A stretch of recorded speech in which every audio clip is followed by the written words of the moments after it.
আসসালামু আলাইকুম। আমরা আজকে আরেকটা বিষয় একটু দেখব, সেটা হচ্ছে ডিবিপি মেশিন আমরা আসলে কিভাবে পরিষ্কার রাখব, ক্লিন করব কিভাবে। ওই জিনিসটা আমি আজকে আবার একটু দেখা দেবো। এর আগেও দেখিয়ে দিয়েছি অনেকবার, আজকে আরেকবার একটু দেখায় দেবো। এখানে পরিষ্কারের ক্ষেত্রে আমাদেরকে কয়টা জিনিস লক্ষ্য রাখতে হবে, সেটা হচ্ছে আমি আগে বলে নিই। পরিষ্কারের জন্য আপনার যে উপাদানগুলো হবে, প্রথমে আমাকে একটা ব্রাশ নিতে হবে, টুথব্রাশ। তারপরে আমাকে কটন নিতে হবে, কটন কটন নিতে হবে। এর সাথে আপনি যদি এখন হেক্সাসোল ইউজ করা যাবে না, মেশিনের জন্য স্পিডটা অনেক বেটার হবে। স্পিড দিয়ে আপনাকে পরিষ্কার করতে হবে। স্পিড আমি কটনের মাথায় এভাবে একটু লাগিয়ে, কটনের মাথায় একটু লাগিয়ে তারপরে হচ্ছে আমি কোন কোন সাইডগুলো মেশিনে পরিষ্কার করব সেটা আমি দেখাবো।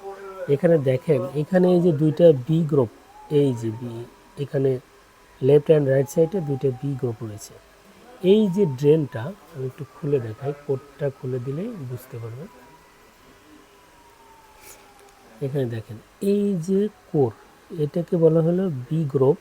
এই বি গ্রুপের ড্রেনটা, এই ড্রেনটা এখানে জোড়া দিতে দিতে দিতে দিতে আমাদের এখানে অনেক ধুলা, বালি, বালুর যে কণাগুলো এখানে ঢুকে যেতে পারে।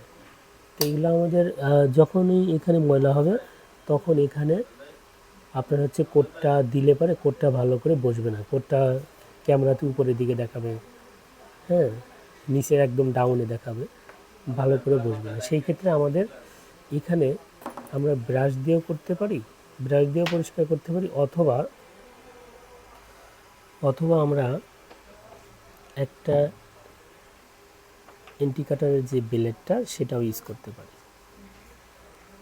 অবশ্যই ব্লেডটা এটার জন্য বেটার হয়। কেমন আমি দেখাচ্ছি, দেখেন। এটা মাথাটা সরু, তো এটা হচ্ছে এই যে এই ড্রেনে এইভাবে আমরা দিব, ড্রেনটাতে এইভাবে একটু পরিষ্কার করলে, এইভাবে এইভাবে দুইটা ড্রেনে আলতোভাবে, এখানে বেশি প্রেশার ক্রিয়েট করা যাবে না, কারণ এখানে বেশি চাপ দিলে বিগ্রুপটা ভেঙে যাওয়ার সম্ভাবনা আছে। তো আমরা এখানে এইভাবে হচ্ছে ক্লিন করে তারপরে হচ্ছে ব্রাশ দিয়ে দুইটা টান দিলেও হবে, ব্রাশ দিয়ে পরিষ্কার করলেও হবে।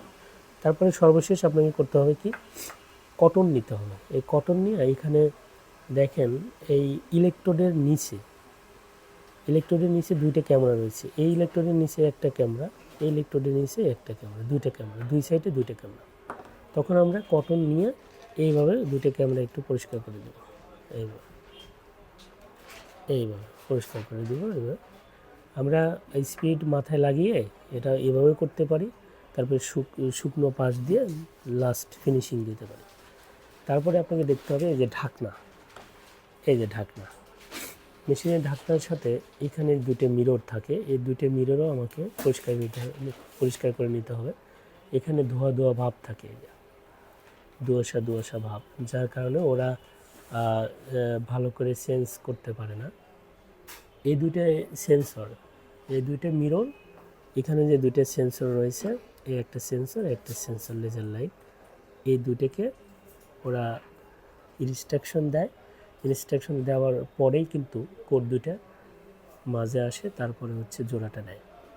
তো ওরা যদি দেখতেই না পারে তাহলে কিন্তু কোডটা টান দিতে পারবে না, জোড়াও ওইভাবে হবে না। তো আমাদেরকে এই জিনিসগুলো খেয়াল করতে হবে। এইভাবেই আপনারা পরিষ্কার করবেন। এইভাবে পরিষ্কার করলে তাহলে ওই প্রবলেমগুলো আর ফেস করতে হবে না। ওকে, আল্লাহ হাফিজ, ভালো থাকবেন।